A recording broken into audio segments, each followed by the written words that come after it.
China lifted most of the COVID restrictions and reopened its borders on January the 8th this year. For many, this is a welcome sign. But for some, particularly those in the West, it's a sudden move that China seemed ill-prepared for. While the Chinese government says the softening of restrictions hasn't come all of a sudden, it's a gradual process based on scientific evaluation, and the country is prepared. Since last June, China has continually implemented measures to shorten quarantine times for inbound travelers. But that was followed by some additional travel restrictions placed on arrivals from China by several countries, including the US, South Korea, and Japan, citing a possible infection surge and the potential of new variants.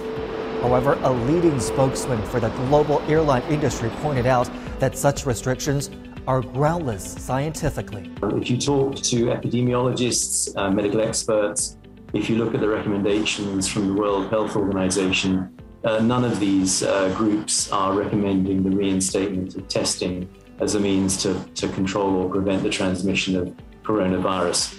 Meanwhile, data from China's CDC shows that the prevalent variants of Omicron in China are BA.5.2 and BF.7. Experts say those variants had already spread in other countries, and all of the new variants were first detected in other countries. So there's no reason to think that more dangerous viruses are going to come out from China. China also keeps sharing information on the new variants with the world. Data from the Chinese CDC shows neither XBB subvariant or BQ.1 is the prevalent variant in China.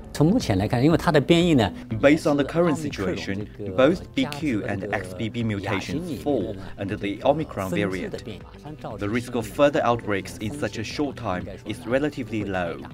Even though China has reopened its borders, the country is still making great epidemic prevention and control efforts, including monitoring of any variants, boosting vaccination, and treating the infected.